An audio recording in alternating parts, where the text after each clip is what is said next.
महाराष्ट्र राज्य नाट्य स्पर्धेत शनिवारी CPRमधील महिला डॉक्टर्सनी एकत्रित येत पद्मश्री धुंडीराज हे नाटक सादर केलं. यापूर्वी कधीही रंगभूमीशी संबंध न आलेल्या डॉक्टर महिलांनी 55 वर्षापूर्वीचं हे नाटक सादर करण्याचं मोठं धाडस केलं. पुरुषी प्रवृत्तीचं उदात्तीकरण करणारं हे नाटक या प्रवृत्तीचं प्रतिनिधित्व करतात फोटोतले पद्मश्री धुंडीराज मार्तंडराव दगडगडकर देवस्थळे, जे अचानक बेपत्ता होतात आणि कोल्हापूर गोवा इथं असणाऱ्या त्यांच्या 2 बायका मुंबईतील त्यांच्या 3ऱ्या बायकोकडे येतात आणि एकच हल्लकल्लोळ उडतो. हा हल्लकल्लोळ नेमकेपणानं पोचवण्याचा घाट ज्येष्ठ दिग्दर्शक प्रसन्न कुलकर्णी यांनी या नाट्यप्रयोगात घातलाय. मात्र रंगमंचापासून अनभिज्ञ असणाऱ्या कलाकारांची फारशी साथ त्यांना लाभली नाही. त्यातल्या त्यात डॉक्टर हेमांगी वलके आणि डॉक्टर यशोदा जाधव या दोघींनी या नाट्यप्रयोगातून विनोदाचं बेरिंग मात्र चांगलं राखलंय. कोल्हापूरच्या गावरान भाषेमुळं यातील दणकट म्हाळसाबाई रसिकांच्या मनापर्यंत खरोखर पोहोचली. डॉक्टर हेमांगी वलके यांनी देखील पार्वतीची भूमिका चांगल्या प्रकारे साकारली आहे. माझं नाव doctor Hemangi Walke, assistant professor department of microbiology, RCSM government medical college. आपण आज जे नाटक करतोय पद्मश्री धुंडीराज, यात मी प्रामुख्याने पार्वतीबाईचा रोल करते. पार्वतीबाई ह्या एक वकील पत्नी आहेत व अरुंधती देवी ज्या धुंडीराजांच्या पत्नी आहेत त्यांची खास जीवश्य कंठस्थ मैत्रीण आहे.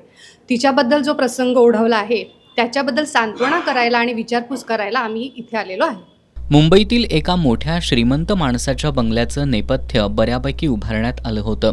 भिंतीवर लावलेला पद्मश्री धुंडीराज यांचा फोटो आणि त्यांचं नाव घेतल्यानंतर त्यावर पडणारा लाईट इफेक्ट आणि संगीत हे प्रेक्षकांचं लक्ष वेधत होतं. रंगमंचाशी संबंध नसलेले नवीन कलाकार घेऊन आपण सादर केलेला पद्मश्री धुंडीराज हा नाट्यप्रयोग यातून आपल्याला नवीन अनुभव देऊन गेला, असं दिग्दर्शक प्रसन्न कुलकर्णी सांगतात. मी प्रसन्नजी कुलकर्णी. गेली 51 वर्ष नाट्यक्षेत्राशी संबंधित आहे. छोटं मोठं काम केलेलं आहे आत्तापर्यंत. वेगवेगळी नाटकं आत्तापर्यंत बसवली. प्रत्येक वेळी नवीन कलाकार घेऊन त्याला बसवणं ह्या गोष्टीचा एक वेगळा आनंद असतो. तो मला आत्ताही मिळतो आहे. या नाटकातला एकही कलाकार आयुष्यात कधीही स्टेजवर न गेलेला असल्याकारणानं त्यांच्याबरोबर मला काम करण्यामध्ये मला भरपूर आनंद झाला आणि खेरीज त्यांनी तेवढंच सहकार्य केलं. नाटक हे 51 वर्षापूर्वीचं आहे. खेरीज आत्ताच्या संदर्भातसुद्धा ते ताजंतवानं वाटतं आहे, छान वाटतं आहे. हा एक त्याचा प्लस पॉईंट आहे. आणि तसं ते चिरंजीवच नाटक आहे. हलकी फुलकी कॉमेडी हा त्याचा मुख्य भाग जो आहे तो जरी बाजूला ठेवला तरी एक सोशल ॲप्रोच कशा पद्धतीनं त्या काळात होता आणि अजूनही त्याचे सिम्पटम्स कसे दिसत आहेत हे आपल्याला या नाटकातून जाणवतं. सर्व प्रेक्षक एन्जॉय करत आहेत, आनंद घेत आहेत. या गोष्टीचा एक टीमचा लीडर म्हणून, एक दिग्दर्शक म्हणून मला जास्त आनंद होतो आहे. 70च्या दशकातलं हे नाटक असल्यानं रंगभूषा वेशभूषा त्याला अनुरूप होती.